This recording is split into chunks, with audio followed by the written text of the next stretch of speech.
Good morning, Britain. Morning. People begging on Britain's streets. Among the targets of the government's big crackdown on crime. Rishi Sunak unveils his plans to target antisocial behaviour today. They include powers to deal with people said to be causing the public distress by obstructing shop doorways or begging at cash machines. There'll also be a ban on possessing laughing gas and tougher action on those who fly tip. Trucks flipped into houses, trees uprooted, power lines brought crashing down. Devastating tornadoes, which tore through Mississippi and Alabama at the weekend, have left 26 people dead and forced hundreds from their flattened homes. Now, more severe weather is said to be on the way. We're going to have the latest on that. Claims that Prince Andrew is thinking about writing his memoirs. Is it right that he gets to tell his story? Would you buy it? Or does it risk heaping more embarrassment on the royal family? And after 7, Bear Grylls on meeting the Ukrainian leader and how he was pounced on by President Zelensky's guards for brandishing a bar of dairy milk chocolate. A chilly start to the week. The outlook is unsettled. It is one of sunshine and showers. I'll have all the details with us. More coming up on Good Morning Britain. Monday, 27th of March, 2023. Live from Television Centre in London.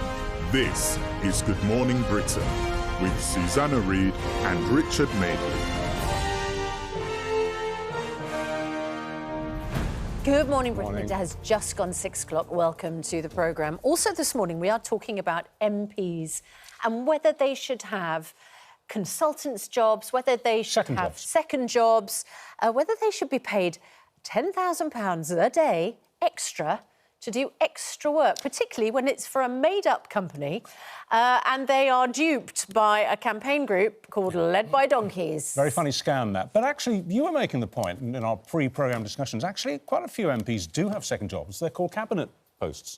They're actually doing 2 jobs, aren't they? They are. Completely separate from their constituency work. Because a lot of people think, don't get distracted by a really important other job that most people would consider full-time, when you've got full-time constituents who you need to be serving. But yes, cabinet ministers literally running the government at the same time as trying to look after their constituents' interests. And what about MPs who, for example, work as hospital doctors? Dr Rosina Allen-Khan for the Labour Party. Now, there's a really good example. Does that not plug her in to reality? Does it mean that she can talk about and take part in debates on the NHS with a degree of knowledge? You know what I mean? Maria Caulfield, who is for the Conservatives, who works as a nurse. And I don't think you would begrudge people real-life experience, which, as you say, makes them super aware of the issues that they are then discussing in detail in Parliament. Having said that, they're not earning... What was the figure being banded about? £10,000 a day? Yeah. Matt Hancock said he wouldn't get out of bed for anything less than £10,000 a day.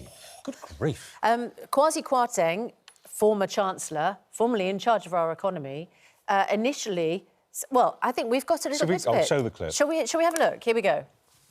Do you have a daily rate? Yeah, I mean, a yearly rate. Yes. I mean, I would say, as an MP, obviously I don't need to earn a king's ransom, but I would do anything less than for about $10,000 a month. Dollars or pounds? Well, pounds sterling. So actually, we were looking into 8,000 to 12,000 pounds a day. Yeah, we're not a million miles off. Yeah, I mean, 8 to 10,000 a day. That's fine. The numbers we can work. We can work with the numbers. It's a very Diane Abbott moment, isn't it, really? Yeah. Remember Diane Abbott getting terribly confused about police pay? I mean, just completely mixing it all up. Yep. So he's confused about whether he's paid by the month or by the day. Yeah. And whether it's dollars or pounds sterling. Yeah.